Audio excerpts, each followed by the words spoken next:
चला मित्रांनो, आजच्या दिवसभरातील सगळ्यात मोठी आणि आनंदाची बातमी आपल्या फार्मसी क्षेत्रातल्या सर्व विद्यार्थ्यांसाठी, ज्या लोकांचं डी फार्मसी, बी फार्मसी, एम फार्मसी झालेलं आहे त्या सर्व लोकांपर्यंत या व्हिडिओची लिंक शेअर करायला अजिबात विसरू नका. आजच्या आपण या व्हिडिओमध्ये एम्स महत्त्वाच्या या सेंट्रल गव्हर्नमेंटच्या डिपार्टमेंट जवळपास 75 एवढ्या महत्त्वाच्या पोस्टची आपली फार्मसी ऑफिसर म्हणजे औषध निर्माण अधिकारी या पोस्टच्या ज्या आहेत त्या वॅकन्सी चालू झालेल्या आहेत. अशा पद्धतीचं हे पूर्ण PDF आहे. जवळपास 27 पेजचं हे PDF आहे. फक्त त्यातले महत्त्वाचे काही पेजेस जे आहेत ते आपल्यासाठी महत्त्वाचे तेवढे इथे घेतलेत.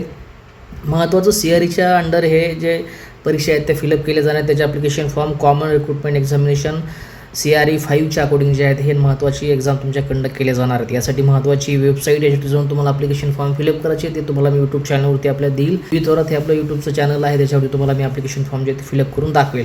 महत्त्वाच्या ज्या ॲप्लिकेशन फॉर्म जे आहेत ते स्टार्ट होणार आहेत आजच्या तारखेपासून 13 जून 2026 आणि महत्त्वाची शेवटची तारीख आहे 3/7/2026. 3 जुलै 2026ला जे ॲप्लिकेशन फॉर्म आहेत ते तुमचे संपणार आहेत.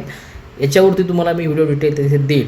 बाकी CBT जी आहे ते टेंटेटिव्ह डेटसुद्धा तुमची ते एक्झामची आलेली आहे 25 ते 27 जुलैच्या अकॉर्डिंग टेंटेटिव्ह डेट तुमची एक्झाम जी आहे ती होऊ शकते.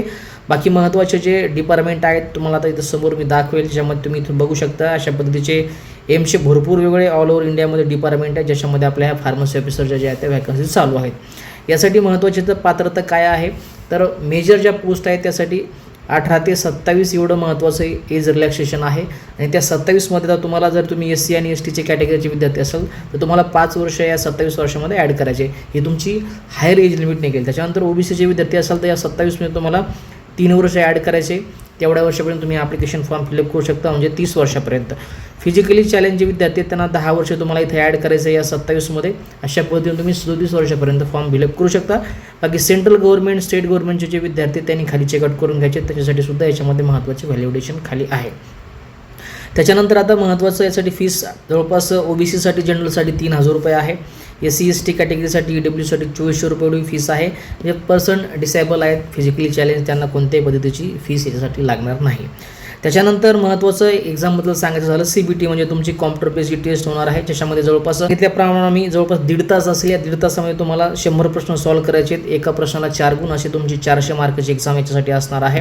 प्रत्येक जे सेक्शन आहे त्याच्यामध्ये तुम्हाला 20 प्रश्न दिले जातील आणि त्यासाठी तुम्हाला जो आहे तो 18 मिनिटाचा वेळ दिला आहे. जवळपास 5 सेक्शन आहेत आणि त्या 5 सेक्शनमध्ये एका सेक्शनसाठी तुम्हाला जवळपास 18 मिनिटे दिले जातील, ज्यासाठी तुम्हाला 20 प्रश्न जे आहेत ते तिथे विचारले जातील. अशा पद्धतीचा CBTचा तुमचा पोर्शन असणार आहे. आता त्याच्यानंतर महत्त्वाच्या कुठल्या पोस्ट आहेत त्यासाठी काय क्वालिफिकेशन दिलं हे तुमच्याशी मी इथे डिटेल डिस्कस करेल. पहिल्यांदा आपल्याला महत्त्वाच्या पोस्ट माहिती असणं गरजेचं आहे की कुठल्या पोस्टसाठी आपण फॉर्म फिलअप करू शकतो. तर 12 नंबरमध्ये तुम्ही बघू शकता डिस्पेन्सिंग अटेंडंट या नावाने आपली पोस्ट आहे.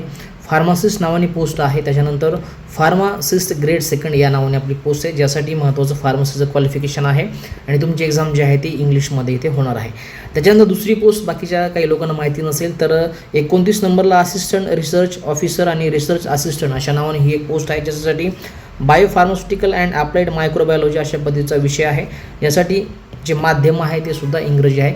यासाठी सुद्धा आपण बी फार्मसीचे विद्यार्थी जे ते ॲप्लिकेशन फॉर्म फिलअप करू शकतो. हे महत्त्वाचे 2 डिपार्टमेंट अशा नावाने तुम्हाला जे आहेत आपल्या पोस्ट बघायला भेटतील. बाकी 46 नंबरवरती पुन्हा जे आहे डिस्पेन्सिंग अटेंडंट फार्मसिस्ट आणि फार्मसिस्ट ग्रेड 2 या नावाने तुम्हाला हे इथे डिपार्टमेंट पोस्टचं नाव दिलेलं आहे. महत्त्वाच्या कुठल्या डिपार्टमेंटला या व्हॅकन्सी चालू आहे ते दिलेलं आहे. महत्त्वाची एज लिमिट दिलेली आहे, लेवल दिलेली आहे आणि महत्त्वाचं क्वालिफिकेशन दिले. आता भरपूर सगळ्या पोस्टसाठी मेजॉरिटी जे बघितलं जर आपण तर डिप्लोमा इन फार्मसी क्वालिफाय आहे. काही ठिकाणी एक्सपिरियन्स आहे, काही ठिकाणी एक्सपिरियन्स नाही. तर इथं एज लिमिट तुम्ही बघितली तर 21 ते 27 वर्षापर्यंत ॲप्लिकेशन तुम्ही जे आहे ते करू शकता. मी तुम्हाला 18 डिस्कस केलं असेल तर ते करेक्शन करून घ्या. 21 ते 27 वर्ष इथे आहे आणि या 27 वर्षामध्ये तुम्हाला बाकीचं रिलॅक्सेशन सांगितल्याप्रमाणे मी तिथे तुम्हाला त्या गोष्टी ॲड करायच्या आहेत. आणि बाकी दिल्लीचा जर आपण विचार केला तर इथं 30 ते 40 वर्षाची जवळपास इथे 30 वर्षापर्यंत तुम्ही जे आहे ते ॲप्लिकेशन फॉर्म फिलअप करू शकता. त्याच्यामध्ये तुम्हाला पुन्हा रिलॅक्सेशन ॲड करायचं आहे, ज्यासाठी डी फार्मसीचे विद्यार्थी जे आहेत ते इथे क्वालिफाय आहे. त्याच्यानंतर एम्स राजकोटला सुद्धा बी फार्मसीचे विद्यार्थी क्वालिफाय आहेत. हे जवळपास 2 महत्त्वाचे डिपार्टमेंट राजकोट आणि दिल्ली, ज्या ठिकाणी बी फार्मसीचे विद्यार्थी जे आहेत ते क्वालिफाय आहेत. आणि दुसरे सांगितल्याप्रमाणे मी रिसर्च ऑफिसर तिथेसुद्धा बॅचलर ऑफ फार्मसीचे विद्यार्थी ॲप्लिकेशन फॉर्म फिलअप जे आहे ते करू शकतात. आता इथं सुद्धा सांगितल्याप्रमाणे तीच तुम्ही क्वालिफिकेशन बघू शकता. बी फार्म आहे, फार्मा डी आहे. हे इथं आपण ॲप्लिकेशन जे आहे ते फॉर्म फिलअप करू शकतो असिस्टंट रिसर्च ऑफिसर या पोस्टसाठी. त्याच्यानंतर तुम्हाला जर इथं वॅकन्सी बघायची असेल तर जवळपास याच्या दोन्ही पोस्ट मिळून 5 वॅकन्सी आहेत. आणि आपल्या फार्मसी ऑफिसरच्या इथं तुम्ही बघू शकता, इथे डिटेलमध्ये तुम्हाला मी इथं दिलेलं आहे फार्मसिस्ट. इथे तुम्ही पुढे कॉलममध्ये बघू शकता. ओव्हरऑल पूर्ण वॅकन्सी मी कॅल्क्युलेट केल्यात. जवळपास 65 एवढ्या आपल्या ज्या आहेत त्या या महत्त्वाच्या वॅकन्सी आहेत फार्मसीच्या आणि रिसर्च ऑफिसरच्या दोन्ही पोस्ट मिळून जवळपास 5 वॅकन्सी आहेत. अशा जवळपास 75 वॅकन्सीचं हे महत्त्वाचं नोटिफिकेशन आहे. ज्यासाठी मेजॉरिटी बघितली तर डिप्लोमा आणि विद्यार्थी क्वालिफाईड डिप्लोमाचे. काही ठिकाणी एक्सपिरियन्स आहे ते सुद्धा तुम्हाला 1 बाय 1 व्हिडिओमध्ये मी एक्सप्लेन करेल. बाकी 2 पोस्ट सांगितल्याप्रमाणे राजकोट आणि दिल्ली आणि महत्त्वाचं रिसर्च ऑफिसर ही 3री पोस्ट. यासाठी बॅचलर ऑफ फार्मसीचे विद्यार्थी जे आहेत ते ॲप्लिकेशन फॉर्म जे आहेत ते फिलअप करू शकतात. बाकी ॲप्लिकेशन फॉर्म जे आहे ते कधी किंवा कसा फिलअप करायचा आहे याचा लवकरात लवकर तो व्हिडिओ आहे पॉसिबल झाला तर की आज किंवा उद्या तुम्हाला आपलं यूट्यूबचं चॅनल PV थोरात मराठी याच्यावरती मी डिटेल सांगेल, ज्याच्यामध्ये ॲप्लिकेशन फॉर्म जो आहे तो रजिस्ट्रेशन करण्यापासून तर पेमेंट करण्यापर्यंत आपल्याला कसा वेबसाईटवर जाऊन व्यवस्थितपणे फिलअप करावं लागेल या सर्व गोष्टीची माहिती तुम्हाला मी त्याच्यावरून देईल. बाकी एक्झामसाठी जे मटेरियल तुम्हाला लागणार आहे मेजॉरिटी जो पोर्शन आहे तो फार्मसी असल्याकारणाने 80-20चा पॅटर्न आहे. त्यासाठी फार्मसी आपल्यासाठी खूप महत्त्वाचं आहे. महत्त्वाचे हे 2 पुस्तकं हे टार्गेट. याच्यामध्ये फक्त फार्मसीचे 8,500 MCQ तुम्हाला दिले प्रॅक्टिससाठी. दुसरं हे औषध निर्माण अधिकारी, याच्यामध्ये जवळपास 7,500 MCQ टेक्निकल आणि नॉन टेक्निकल हे दोन्ही दिलेले आहेत. असे दोन्ही पुस्तकं मिळून जवळपास 15,000पेक्षाही जास्त MCQची प्रॅक्टिस तुम्हाला या दोन्ही पुस्तकात जे आहे ते तुमची होईल. त्याच्यामध्ये MCसुद्धा मी प्रिव्ह्यू जे आहे ते दिलेले आहेत जे की येणाऱ्या एक्झामसाठी तुम्हाला महत्त्वाचे ठरू शकतात. आपली जी वेबसाईट आहे pvthorot.com याच्यावरती सुद्धा तुम्ही हे पुस्तकं परचेस करू शकता.